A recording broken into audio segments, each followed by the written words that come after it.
Tonight, John and I are going to take you through a presentation to provide a greater level of clarity with respect to our preschool programming. Thank you for allowing this opportunity. When we're through, Andrea and Sarah are here also to help answer any questions that you may have. One of the things we want to just first focus on is the purpose of our program. And our purpose is really, when it was put together, 8 years ago? Or so, was to provide quality preschool programming for our staff and also the community. It was also to provide access to our typically functioning preschool students at our Barnes Early Intervention Program. We also wanted to provide excellent service and care for our 12-week students to 4-year-old population. We wanted to increase future Grosse Pointe Public Schools K-12 enrollment. That was a big purpose. Also to bring more families into our community. And then at this time, our building usage was low, so we wanted to maximize our facility usage in our existing structure. We all wanted to do this with without negatively impacting the general fund of Grosse Pointe Public Schools. This next slide we put in here is to provide a little bit of clarity because we're so used to dealing with K-12 education. We wanted to make a list of what is different about preschool in terms of how it's operated, okay? First, we're very used to in K-12, kids transition at one time of the year. That happens every September. I can guarantee you that pretty much every current second grader at Richard is going to become a third grader next year in September at Richard. It's important to note that in preschool, the transitions vary throughout the year. It's a significant difference. So from a budgeting perspective, it makes it really tricky, for lack of a better term, because kids are constantly moving between rooms based on ages, okay? There are actually specific student-teacher ratio requirements provided by LARA, yet another MDE, or Michigan acronym, okay, which stands for Licensing and Regulatory Affairs. Licensing and Regulatory Affairs, but LARA deals with things both in Mrs. Gaffa's real life, I believe, as well as in preschool world, okay? There are then specific building requirements for each level of student, meaning differing of square footage, etc. And it's a fluid program based on parent schedules. To go back to my second grade Richard example, we don't have any second graders at Richard whose moms and dads elect them to be there on Monday, Wednesday, and Friday, or just on Tuesday and Thursday. Right. So we wanted to put this slide here to show you these things make this program significantly different than our K-12 program, and have actually caused some challenges as we've gone through the budgeting process trying to capture all that. So some of the 2016-17 budget changes. During the 15-16 school year, we had a consultation with a early childhood advisory committee. We designed this committee, we brought them together. It was made up of board members, community members, teachers, parents. And what we did is we wanted to really take a look and review our current preschool programming and look at options for expansion. That expansion took place this year. And we wanted to do this in a minimal cost of the district. And we wanted to do this expansion at a cost-neutral pace. Absolutely. So what were the changes we put in place? Okay, and you've seen this several times. Based on the work of that Early Child Advisory Committee, for this year we've implemented tuition increases ranging from 5% to 7.5%. We expanded off-site locations for pre-K, including to Monteith and Mare. Developed and implemented our first 3- and 4-year-old half-day programs at Richard and Monteith. We added a preschool room at Ferry. You've seen that presentation, those presentations many times. The main focus from that advisory committee was we wanted to make sure we had a menu of options for our parents. After doing surveys, it came out and through those advisory committee meetings that we wanted a menu of options to support our families. So as you take a look at this screen, it gives you the classrooms that we have, the locations that we have, the approximate ages, the number of students or the head count in each program, the capacity that could fill, and what our wait list was as of September. As you see, there was no wait list for our preschool, pre-K, and half-day programs. However, we did have a substantial wait list for our infant, toddler 1, toddler 2, and preschool prep.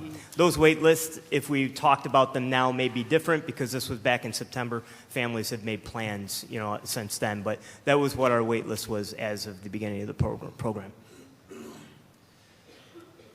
This slide is, we're trying to be very transparent about choices that have been made historically in Grosse Pointe regarding preschool. Okay, we're not here to say that these are decisions made by this Board of Education. These are decisions that were made by administration in the past. Okay, and most of them, frankly, I don't know if any of them are new for this year. All of them have existed well previous to this year. First is that there's a lottery process when enrollment exceeded availability. that staff members received a tuition discount of 10 or 20%. If the students were in the program last year or previous, they were kept at 20%. Students new to the program this year were at 10%. And that workers in the preschool program could receive up to a 100% tuition discount in some cases. There was preference for staff members, and siblings received enrollment preference. Okay? In other words, they kind of got to the front of the line. Current students are also provided preference, so if you were a child and you were in Toddler 1, you got a preference slot to get into Toddler 2, simplistically. It's been open to residents and non-residents, as have all of our school services fund programs, and residents were not provided preference over non-residents. And once again, these are not new, but these are the historic things that have been in place, and I want to be very transparent with this Board of Education about what's been in place for quite some time. So if we take a look at the budget overview, the early childhood historically has been reported in the school service fund. In the past, reporting our actual early childhood revenues and expenditures have not been presented in a segregated budget format. So we have not segregated our preschool program out of the school service fund. And then like all school programs, our early childhood primary expenses are really personnel related, our staff. So this is the audited 15-16 numbers for just preschool early childhood. And we apologize, we're using those words interchangeably. We know that drives you nuts. They all know it drives me nuts. And we're trying to get to one word. We haven't gotten there quite yet. So in 15-16, this is based on the audit from Plant Moran. And what Ms. Abby did was she pulled the numbers for preschool out of the school service fund. So this does not include Kids Club, Camp of Fun, swimming, or Safety Town. This is just preschool. The revenues were about $750,000. The expenses were right around $1 million, and there was a $261,000 shortfall. Okay? This is different than we had heard previously at this board table. Okay? I've sat at this board table, not as a board member, but as an administrator for 5.5 years now, I think. And these are not the numbers we've heard in the past. Okay? But they are the numbers that were existed there for 15-16, and these are actual numbers, Ms. Abby, correct? Correct. Okay? So now we're going to go into just the school service fund in general, which now brings back all the Kids Club, all those sorts of things. The actual results of the operation of that fund for 15-16 was negative $92,000, and the fund balance at the end of that last year was negative $14,000. And that's consistent, I believe, Ms. Abby, with what you had shared earlier as part of your GAAA number 1. So you have an idea of what that looks like. So the Central Office Administration conducted a close overview of our preschool program.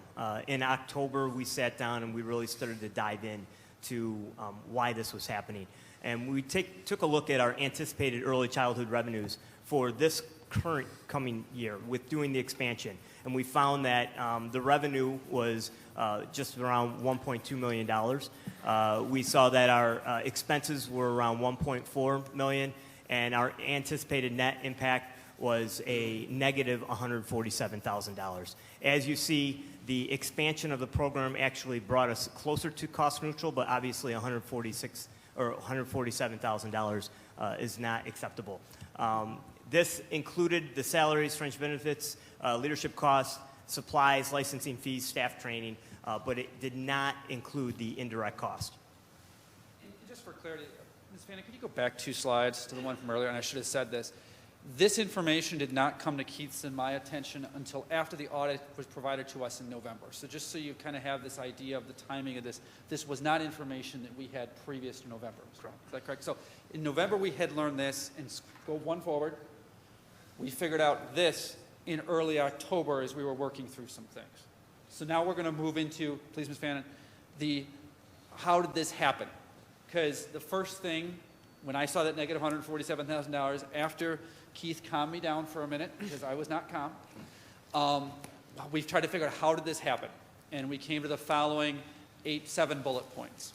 In a couple of classrooms, we had lower than anticipated enrollment, in particular in the Ferry all-day preschool room and in the Monteith all-day program. Not their half-day program, their all-day program. There was a general lack of budget clarity and oversight.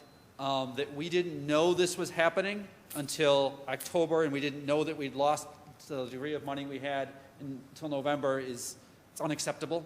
and we just didn't have clear clarity and oversight. We had significant overstaffing in some classrooms.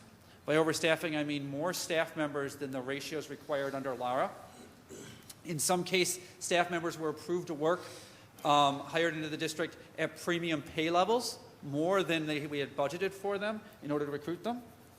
And some of the reasons for that was the fact that we were moving forward with an expansion program, which caused us to need to hire 17 additional employees. So through that hiring process, we were not receiving enough applicants for those positions. So when we were in the process of hiring, there was approval to hire people at a higher level of rate. These are things that took place previous to October 1st, but it was put in place so that we could get these programs off and running. We had some general just inconsistency in hiring processes. Some of that relates to that pay piece. We had summer tuition program practices that didn't come to our attention. We would allow participants in the program to hold their slot and not have to pay during the summer, but we didn't correspondingly reduce the number of staff. And then we had those additional staff discounts transparently. We weren't aware of some of the staff discounts for the preschool workers until relatively recently, so that had not been factored into how we got to that deficit point. So just to mention, all of these approvals that took place, they were all things that Andrea and Sarah took to leadership, and leadership approved them. They weren't things that were taking place, behind the scenes or anything like that. They were really just put in place and approved because we wanted to continue to make sure we had a solid, strong program moving forward, especially with the expansion that took place. We wanted to make sure that that went off without a hitch to our community. So some of the steps that we're going to take to address these potential deficits, we're increasing marketing. We've already received new students over the past month, which has been great. I think there's been 4 additional students that have been put into the program at a few different rooms. We're consolidating rooms during low usage hours. So when we're at Barnes, when the ratios get to a certain number, we're consolidating the rooms later in the evening so that, and in the morning, which is creating less staff at that time. We're also utilizing at the satellite programs a modified kids club, where we're having kids club staff or preschool staff is staying on board, but they're getting paid through the kids club program, and they're getting paid the kids club wage at that time. We're also sending staff home when appropriate. So rather than being overstaffed, if we have like John was saying earlier, it's very fluid, the program. So parents can bring their kids on certain days, and maybe they're not there at other days. When staff ratios are to a certain point, matched up with student ratios, we send staff home. We're making sure that those staffings are with the mandated staff ratios. We're also looking at alternative employment options, which John can touch base on a little bit. And we're also going to shift in our summer programming how that's staffed. And we're no longer going to keep the full staff that we have. It's going to be based off of a 9-month preschool program, and then the summer program is going to be based off of itself. 2 pieces, though, to follow up what Mr. Howell just said. We still will offer programming for our kid families during the summer, but it will be more in the Campo Fun style. We might have some more flexibility with rooms, more flexibility those ways. But don't worry, community, if you're watching this on TV, we're still going to offer that. In terms of what our alternate employment options look like, we are working with EduStaff to potentially provide some of our employees for this program that won't actually shift who our families are seeing, but it will end up shifting some of our costs in ways that would not be impacting our families. These are the following things we have not done during the middle of this year to address this. We have not had a mid-year tuition increase. We're not recommending one. We're not recommending a mid-year pay rate reduction for employees. And we are not recommending that we close rooms or programs during the middle of the year. We don't think any of those 3 are the right thing for our families or our employees. So just to piggyback on what John said, we are not reducing the pay for our staff. However, many of the staff feel that there is a reduction because their hours have been reduced. We also feel that some of the programs could be consolidated, but that's not what the parents signed up for, so we wanted to continue to make sure that the parents had the opportunity to stay in the programs that they're at. So this is our revised budgeting process after we have made all of those adjustments. We feel that based off of assuming the 4 months that are under the initial cost, the 8 months moving forward under this revised cost structure, our anticipated revenue is going to be about $1,305,000. The expenses are $1.3 million, and then our net difference is going to be a negative $26,928. And that, again, includes the salaries, the benefits, leadership costs, so on and so forth, and it still excludes that indirect cost. And if the program, we believe the program had run under this staffing apparatus throughout the whole year, we would have been at approximately a positive $20,000 balance from the preschool piece. It's just that we ran 4 months with the expensive version of the staffing piece, and we only can adjust the remaining 8 months. Ms. Vanna? So our plan for the 17-18 school year are to continue to increase fees in the way that the Early Childhood Advisory Committee recommended, which was an additional 7.5% for infant next year, and an additional 5% for all other rooms. One of the things we are recommending is to clarify, simplify, and remove some of the staff discounts. So we reduce all staff discounts to a maximum of 10%. There would be no grandfathered people at 20. There would no longer be versions of free tuition for preschool employees. The most a staff member could receive is a 10% discount. And we're recommending that we staff all rooms to ratio requirements rather than overstaffing. So that's what we're planning on for next year.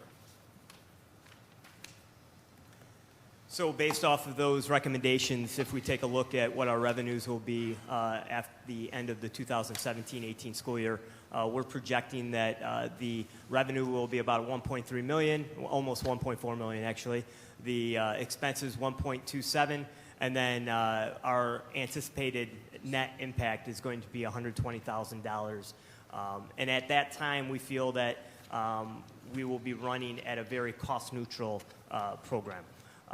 We feel that annually the administration will then review and recommend how to allocate that excess money, if it would transfer back into the general fund or back into the preschool program. This final slide is really more for the community than anyone else. It is really our expected tuition and fees for next year for all of our programs. This would include the 5% increase for all rooms, other than the infant room, which would be a 7.5% increase. So if you see, we have the programs, the infant, toddler, preschool, pre-K, the half-day programs are all listed up there, what those costs and fee structures would be. January 9th through February 3rd will be the registration time frame, and then February 9th is when we'll be notifying parents if they have received a certain classroom based on the lottery.